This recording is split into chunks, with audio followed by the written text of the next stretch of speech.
Ladies and gentlemen, my name is Paul, and in this Red Gaming Tedacom video I have a small update once again for AMD's VEGA architecture. It seems that the rumours are coming thick and fast. Yes, that's what she said, and that actually is a good thing, because generally speaking it indicates that we are indeed moving closer and closer to the GPU's release date. An article has popped up actually on FUDzilla, and it actually throws a monkey wrench into the works for a couple of reasons. I'll read out the rumour first, and then we can discuss why. So, VEGA architecture will be introduced apparently for the complete range of AMD's future graphics cards. According to FUDzilla's knowledgeable industry friends, who obviously have opted to remain anonymous, they have said it will be, quote, expected top to bottom designs based around the VEGA architecture arriving soon, end quote. Now, do remember that AMD originally showed VEGA on its roadmaps as a much larger piece of silicon, and therefore we anticipated the cards essentially being either Polaris with a HBM2 memory controller, or the second option was a slightly tweaked version of Polaris with a, well, HBM2 memory controller. So in other words, it's the same architecture exactly, but with HBM2, or a tweaked architecture of Polaris, but with, once again, HBM2. And this doesn't appear to be the case at all. It is a very different architecture from Polaris. Obviously, just how each of the GCN iterations have improved upon one another, it does seem that this is an entire new generation of GCN, at least according to the rumours, but in a week's time I may say something entirely different, so don't slap me. So it appears, at least according to these reports, that VEGA will not just have HBM2, but also GDDR5. According to FUDzilla's sources, they say that they do not have information whether there will be GDDR5X based variants on VEGA. Now, just for your FYI, GDDR5X of course brings with it higher clock speeds than traditional R5. I'm just going to call it R5 and R5X so I don't go insane during the process of narrating this video. So R5 typically has served us fairly well, but now we're starting to really get to the precipice of where the memory bandwidth afforded it, unless you want to go really wide memory buses, you start getting this issue where you really want to go with the R5X memory. Now, obviously, NVIDIA have employed R5X when it comes to the GTX 1080, and rather well, may I add. It's allowed the GPU to have rather nice memory bandwidth, despite only having a 256-bit memory bus. And this is, of course, thanks to the fact that the memory itself is running at 10 gigabits per second. That's pretty impressive. And combined with 8 gigabytes of 8 gigabytes of RAM, that provides ample bandwidth and ample amounts of memory for all but the most demanding of situations. Therefore, we're left in a bit of conundrum when it comes to VEGA. Or rather, the entire 2017, we presume, lineup of AMD. And I'll tell you why. Now, I'll give you the too long didn't read. Quite simply, there had been reports that Polaris would coexist with VEGA, and then other folks have said that's not the case. Then we're starting to see reports of a dual VEGA card, a dual Polaris card, and then that would be the Polaris 10 XT2. And now, of course, we've also started to see those entries as well as other leaks which hint of the Polaris 12 GPUs.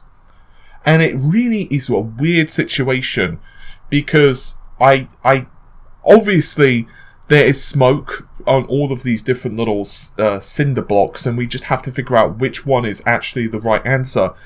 I'm going to throw a rough idea. I would say, and obviously I could be entirely wrong, but I wouldn't be surprised if Polaris 12 happens to be a very low-end card.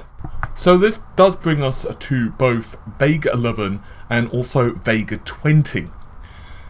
Now, starting with VEGA 11, there were reports quite a couple of months ago now, I believe it was around September-ish, that VEGA 11 would actually replace Polaris, but there was some ambiguity there on how much of the lineup would actually be replaced. In fact, some reports said that it wouldn't be a top-to-bottom replacement. Other reports said it would almost coexist. So, for example, Polaris 10 would be up until the RX 480 levels of performance, and then Vega 11 would be from, we presume, the GTX 1070 to, let's say, 1080 performance, and then Vega 10 would be the ultra bleeding edge Titan. Other reports said no, that's not the case. Vega 11 would basically replace the RX 480 and possibly the 470. Now this does appear to be the case, at least according to these rumours. They're almost like confirmation. So it's kind of curious on how all of this actually will come into play, because as I just mentioned, you've got so many different versions of Polaris, so many different versions of Polaris which are going to be popping out, that presumably the dual Polaris XT2, assuming it is a dual part or it's not for professional use, which is always a possibility, Vega 12. So I am very, very, very curious to see just how much of the replacement lineup would be in Vega, whether some of them will simply be rebrands. It's weird stuff. Now I also want to touch on one final point regarding Vega before I also point out, obviously, in their future roadmaps will be Navi, but we know very little about Navi. It's looking like that's not going to happen until 2019, and there's so little information about Navi, I don't even know enough to speculate more than, let's just say, it's going to have next generation memory, which AMD have said, which is possibly either HBM3 or GDDR6, and they have also said it's scalable.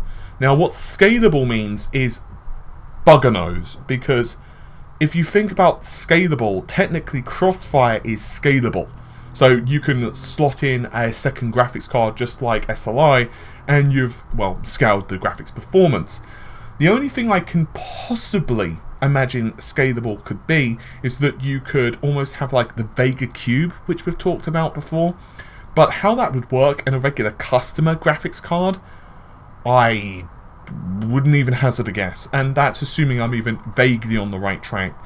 But there is one other report which did pop up back in September, and it does come to mind for this, and that is Vega 20.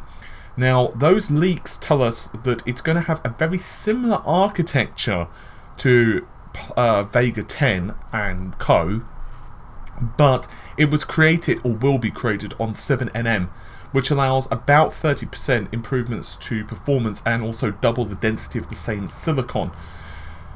Now, I don't know whether that's going to be true or not. I just thought I'd throw it in for the sake of completeness. Once again, this was a report back from videocards.com, and they said that they've spoken to some sources. That was back in September. It is quite interesting, however, because once again, a lot of these reports, although they are slightly differently worded, and the information is ever so slightly subtly changed, the actual core message of a lot of this stuff does seem to, at the very least, coincide with one another, and that is a positive, because if you get a lot of reports and each of them are different, then you don't really know what's going on. On the other hand, if you get the reverse and you get a whole bunch of reports and the core message remains similar to one another, that's generally a sign that there's at least some grains of truth in there. Anyway, Polaris, the architecture itself, had a couple of big issues. One was the power consumption of the GPU, by which I mean that they I wouldn't say they strangled it, but the fact that it only had that one 6-pin power connector and a fairly, I wouldn't say bad cooler, but it was not a very robust cooler. It was a very basic cooler. Obviously that's why the third party tweaks to the architecture, where they've added in a larger power connector at the 8-pin, and they've usually put in like a much more robust cooling solution. Those suckers can go like 1400, 1500 megahertz, whereas the base solution, you know, the cheaper one, I guess you could say the recommended configuration from AMD. The problem is you've got that power draw limitation. And so ultimately the GPU would like to go to about 200 watts. And if you can push about 200 watts into it, as well as provide adequate cooling, you can start getting some really nice clock speeds out of the out of the core. And if you can do that, Polaris scales very well. So ultimately it wouldn't take a huge amount for them to tweak the Polaris architecture to really squeeze more out of it.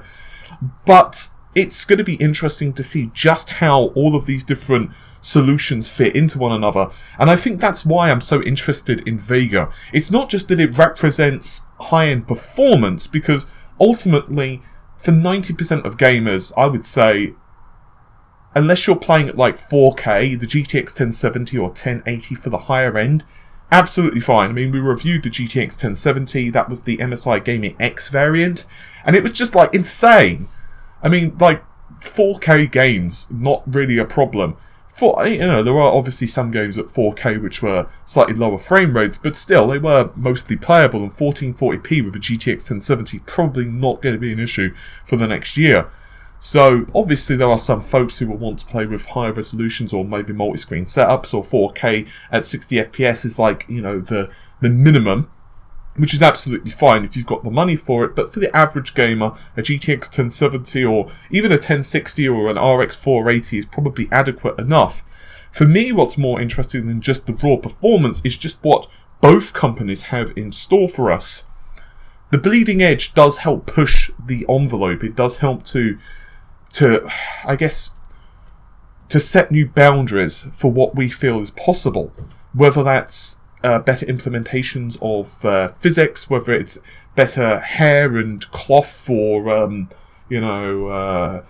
foliage or whatever from either TressFX or Nvidia or whatever they decide to wrangle into their new engines, or whether it's better implementations of lighting, HBAO, shadows, soft shadows, whatever. All of that's really cool for the high end, but also it does trickle down to the medium end as well. And ultimately, I would say that for the average gamer, once again, the GTX 1060 or 1070 or the AMD equivalents have always been probably about the smartest purchase. So I think for me, it's also like, what are AMD planning? And also, what will Nvidia counter with? I don't just care about AMD in isolation, because ultimately Nvidia have been rumoured to be releasing a tweaked version of Pascal, which will have presumably higher clock speeds. Whether it's going to have any IPC gains or whatever, I have no idea. But that would make some level of sense, because Volta presumably is not going to hit retail shelves until like 2018. Anyway, hopefully you've enjoyed the video. I'll see you soon. Take care of yourselves. Normal stuff, like, share, subscribe, and give me internet cookies. Take care of yourselves. Bye for now.